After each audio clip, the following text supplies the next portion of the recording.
welcome to Treasured Inheritance Ministry with myself, Aaliyah, and it's so good just to be back with you for a wonderful, wonderful teaching. We are going to have a great time together today because we are going to be talking about someone that I have never actually heard preached or heard taught in any place where I've ever been, and that person is actually quite incredible and special. It's Naamah, Lamech's daughter. So now you're thinking, well, Lamech had this daughter. What is she about? Who is she? And let us jump right in and just welcome the presence of Yeshua with us, just to be able to minister this word and to be able to share with us what he really, really wants to tell us today through her life. Because I always believe that there are so many things that we can learn about the woman of the Bible, but we also need to see them and understand them not in our 21st century mindset, which we often do, but from their perspective, within their context, and also within their lives and their understanding. And sometimes we have to dig a lot deeper in order to discover those truths. So let's go and find out who was Naamah, Lamech's daughter, and why was she so incredible. We find her in Genesis 4:19 to 24, which says the following. Lamech married two women, one named Ada and the other named Zillah. Ada gave birth to Jabal. He was the father of those who live in tents and raise livestock. His brother's name was Jabal, which was very similar. He was the father of all who played stringed instruments and pipes. And then it says that Zillah also had a son named Tubal-Cain, who forged all kinds of tools out of bronze and iron. Tubal-Cain's sister was Naamah. And that's all it says. Then it says, Lamech said to his wives, Ada and Zillah, listen to me, wives of Lamech, hear my words. I have killed a man for wounding me, a young man for injuring me. For if Cain is avenged 7 times, then Lamech 77 times. Now that's going to be quite important when we look at who Lamech was and what was really happening on the earth at that time. And when we meet Lamech here in the middle of Genesis chapter 4, we need to realize that we're only in the 4th chapter of Genesis. However, 7 generations have already passed since Adam and Eve left the garden. 7 generations. And obviously we know that 7 is a complete number. So something new is happening here. And the state of humankind at that time reveals a time of intense growth in civilization. And we see that.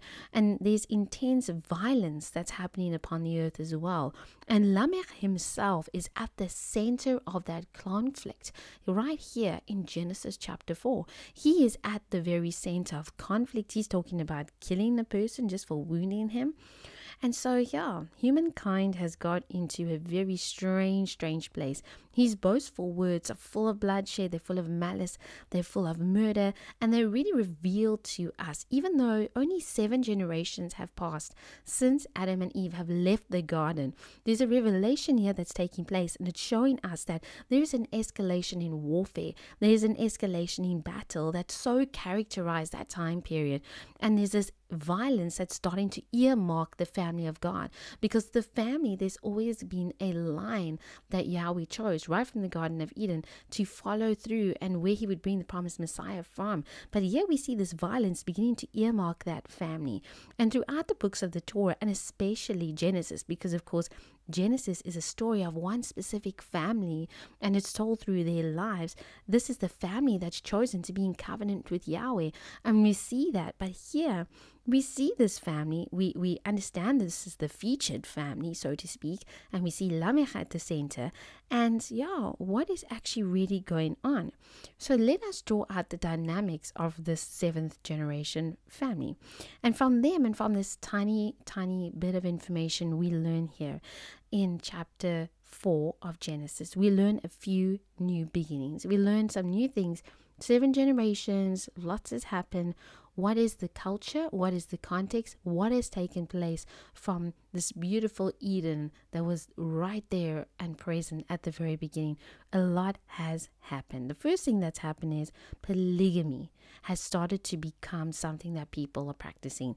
And Lamech is actually the first person mentioned here in the scriptures, in the Holy Scriptures, to throw away the holy design of marriage.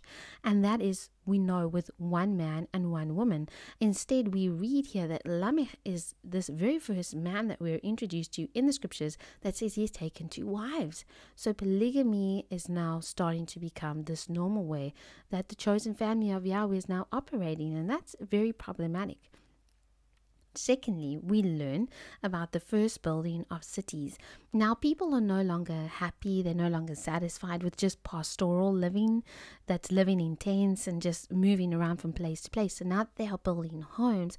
And besides building homes with, brick and mortar, they are also creating homes within walled, unified cities.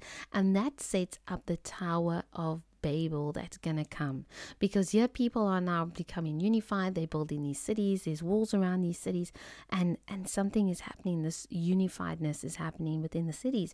And we also read that warfare has increased. Battles are now being fought, and the other interesting thing is weapons are being produced. Music and musical instruments have been created, and people who worship the one true God, it tells us in Genesis chapter 4, are now calling on the covenant name of Yahweh.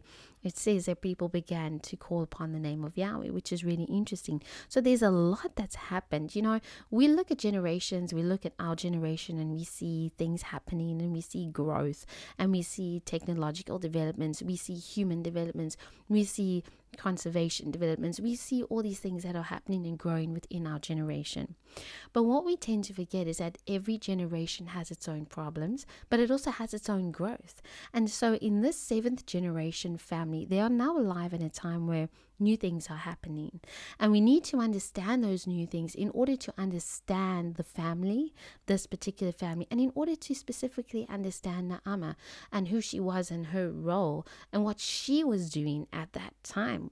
The Bible is a little bit, to the naked eye, a little bit silent on who she was and what she was doing, but there's a lot more that will happen, and we'll see that very shortly. So into this time frame of this rapidly developing society where all these new things are happening, we meet Lamech's children. And his children are very, very interesting, because we hear that 2 of them are boys, 1 of them is a girl, and then we also know that there's a 4th child, so there's 3 boys and then there's 1 girl.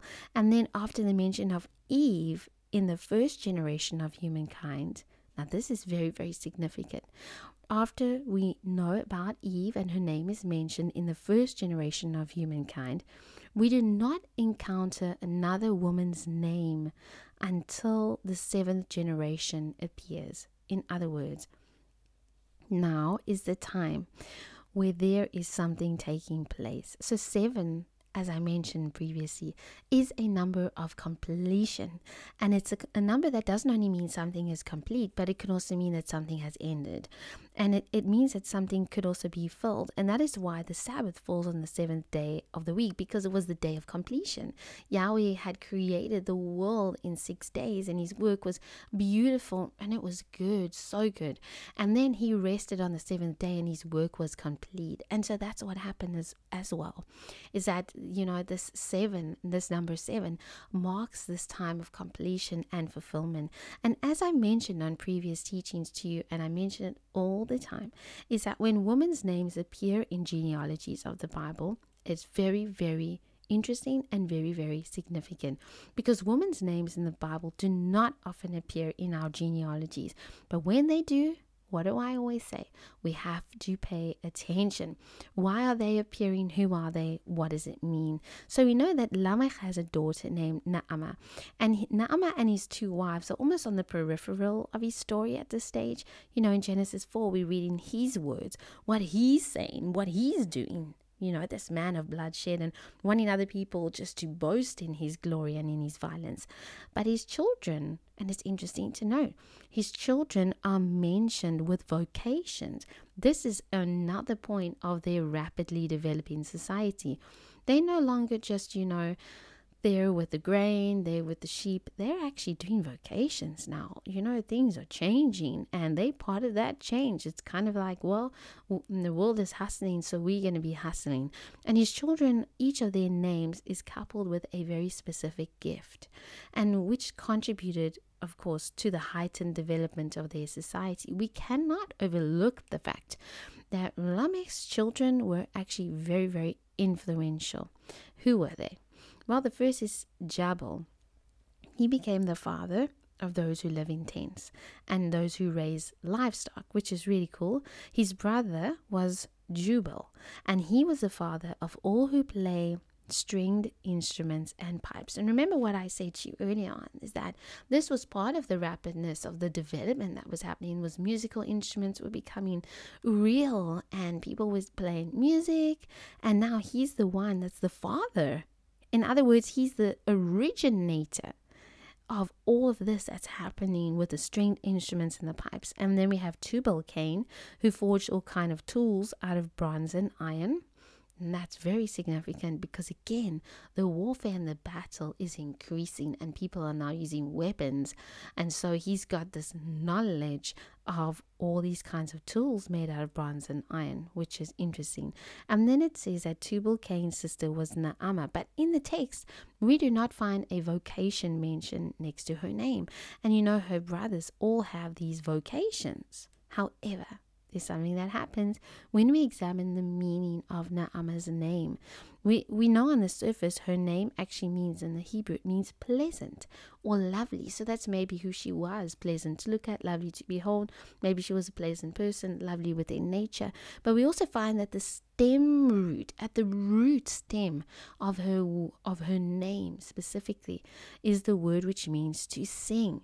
And scholars therefore conclude that she had the role of singer and that she was the very founder of vocal music. Now, in the same way that her brother was the father of people who played the stringed instruments and pipes, at the very root stem of her name is this reality of Naamah being somebody who was founding and using her voice to tell stories and to tell music. Now, in ancient civilizations, music and singing became the manner in which history was preserved.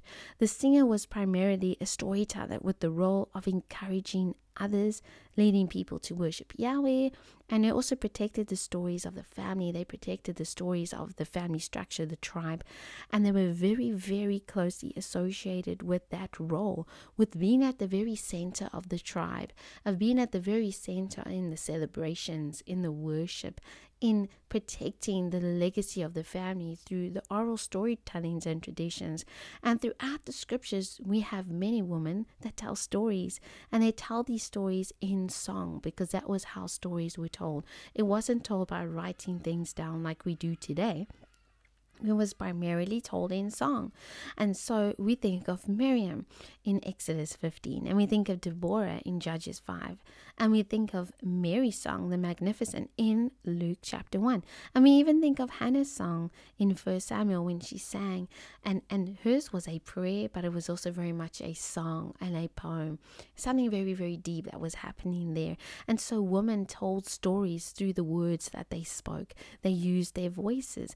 And you know, that is very, very significant, because perhaps in our minds we can stop and think, well, Genesis 4 is telling us about these children of Lamech, but then here it also just intersects the narrative with the story of Lamech coming home and saying, hey, I've done this. He's speaking to his wives, and it's almost as though this sweaty, blood-stained Lamech just rushed home with a dirty hammer still in his hand, you know, with his boastfulness just pulsing through his veins, and him just wanting to blurt out his victory and his tasteful violence and bloodshed, and hoping that his wives, Ada and Zillah, would actually just sing a song of celebration or be in that celebration with him and honor him. And it's almost as though that's what's happening here. We just see this man just rushing forward and saying, hey, celebrate my victory, celebrate my song.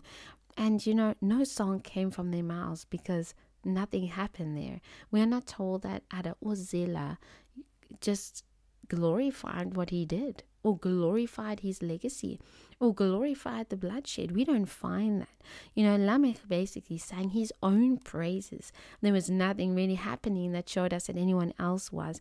And Thomas Jefferson Conant, he said something very, very interesting in this Genesis commentary that he wrote. And he said that these words are the oldest specimen of poetical form of composition. In other words, when you look at the original of Lamech's words that he says, I've killed this man, I've wounded this young man, and yeah, I'm going to be avenged 70 times 7, we actually see that Lamech did not wait for his wives to sing. He didn't wait even for his daughter, if she was the founder of that vocal music. He didn't wait for anyone else to sing. He rather chose to reveal the condition of his heart, and that maybe even of his family in this dark time in history. He was actually singing his own praises. His words come out like a very poetical form of composition, as though in that one phrase he is now just singing of his own praises. And that's really, really interesting. And here we go. While we do hear Lamech's words, think about it. We have Lamech, he's at the center of what's happening, he's at the center of this family. We know of the bloodshed, we know of what's happening. Through this very short time, we are seeing that this is a very, very rapid change in society. But now imagine if Naamah, his daughter, whose name means lovely and praising, and at its stem root, it means to sing. Imagine if that was her role. And that's really what I want to bring you into today with this teaching. Naamah as singer, Naamah as not only just this founder of vocal music, but exactly like what I said, Naamah as being a storyteller, Naamah as being the one who found her voice in order to use her voice for a greater purpose. She is the first ever person then to use her voice to tell those stories. The first woman that's name that we see in this 7th generation. And there we see that she could be used as a tool to encourage her family, protect her family, preserve history through the retelling of stories, because that was the purpose of stories. The oral traditions were rich, especially in the Hebrew communities and in the societies, and even in Judaism today. It's all about the oral retellings, the oral law. What do we know from our ancestors? What can we take with us through storytelling, through the stories that have come before us, through the stories that we will tell, and through the stories that will come after us? That's what it's about. And the role of the female storyteller is documented very well in many historical societies.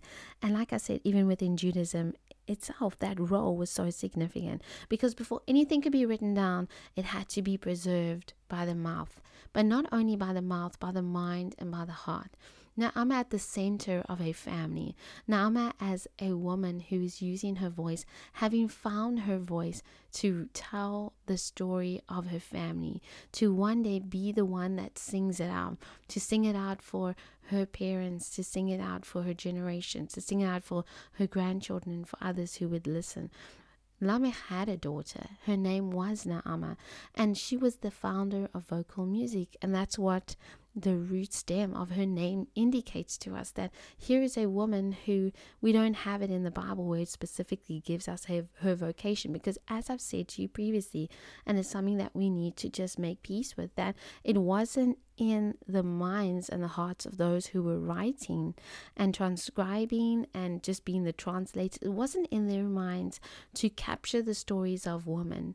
1.2% of our entire Bible is made up of the words of women, and that's very, very little, because it wasn't in their interest to document women's stories, even their names. We don't even know the name of Samson's mom, and she was so significant. The angel of Yahweh appears to her twice and gives her the promise, not her husband. She is the faithful one, but yet we don't even know her name. And that is because it wasn't in the interest of the people who wrote those stories to say what those women's names were, what they were really doing, what they were really about.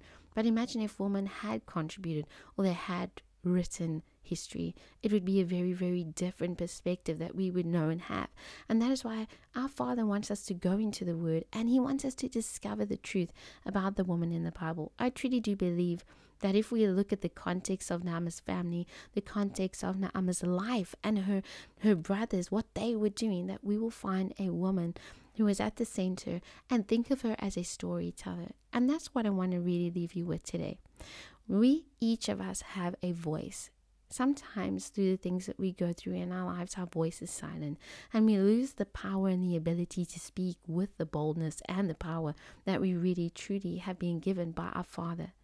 Today, the Father wants us to know that we have a unique purpose and a unique destiny in this world. Maybe for some of us it is to be a storyteller, but maybe for others it is just so that we will know that we are not called to a life of silence, but we are called to use our voice for His kingdom and for the truths that other people need to hear. We are called for this generation. We live in a generation that is so much like Naamah's generation. This increase in warfare and the increase in the negative, but yet, the Father is still working in us and with us. He wants us to use our voices, not just to sing praises, but to also proclaim His word. Not only to proclaim His word, but to speak truth so that other people can be set free.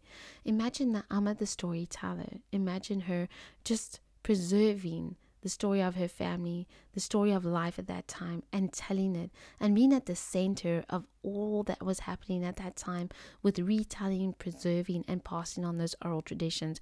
I have no doubt in my mind that women, especially in Judaism, were there. In the Hebrew communities, they were there, and they were part of what was happening, and they were part of handing down those oral traditions and legacies and truths about Yahweh's miracles, about things that they had seen, about things that they were going through. And it was their voice that still comes through to us today. So I really just feel in my heart that I really want to honor women like Naamah, and that we need to think about them, because they really left us with this truth that women have always been there. Women are called to speak, and we are called to have this voice of power in our generation. And I just really honor those women who went before us today, because they did some amazing things that possibly we will never ever know about, but they were there, and not just present, but they were powerfully moving and doing amazing things. So let's end off with some prayer tonight. Father, we just thank you so much. Yeshua, we just want to praise you that when we go into your word, we are encouraged. When we go into your word, we discover so much more about ourselves. And Abba Father, I just want to say thank you for women that came before us, no matter who they are tonight.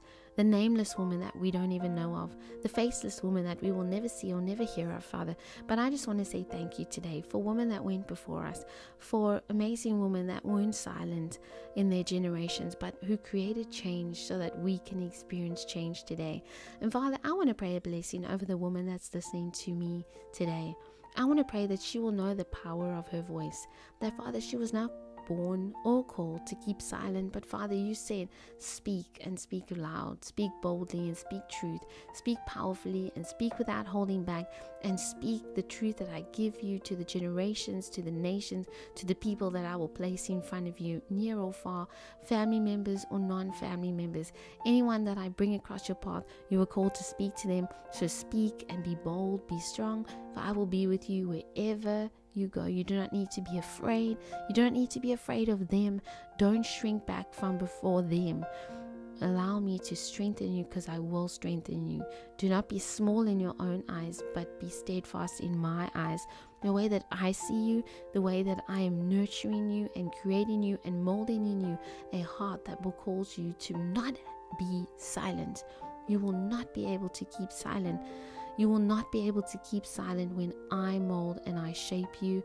I'm going to speak through you, and you will never ever be able to keep silent, because those words will burn. Your heart will burn with my word, and I'm going to speak right through you, and I'm going to speak through you to all the generations. Do not be a grasshopper in your own eyes, but be strong and bold and powerful, and see yourself through my eyes today. Father, I know that that is your word. Father, I know that that is your word. Father, I pray that for the precious woman that is listening today, that you will mold her, that you will shape her, that you will create in her a clean heart, Father, a pure heart, a holy heart, clean hands and a pure heart, Father, to do the work that you have called her to do. I pray today that, Father, she will never ever be silent. She will never ever be silent in this generation, but that she will speak so powerfully and so boldly in every single opportunity. I thank you for this, Yeshua. We just want to praise you. You are such a good God, and I just thank you. I pray that we'll be found deeper in your word, deeper in your truth, on fire with your spirit. And Abba Father, we just want to commit our hearts to you. How we just love you, how we just want to say thank you. In Yeshua we pray this in your mighty, mighty name. Amen. It's been so good to have you join me for this special little teaching today, and I really pray that it has blessed you. As always, feel free just to share it on with someone else, maybe someone that needs a little bit of encouragement, that's struggling to find her place in this world and with her own voice. So may you be blessed. Subscribe to our YouTube channel, Treasured Inheritance Ministry. Click on the bell, and that's so important to receive those notifications. And if you want the notes for this teaching and many others of the other teachings or the other women's teaching, head on over to our website, treasuredinheritanceministry.com. Everything is there. And so until next time, shalom, shalom.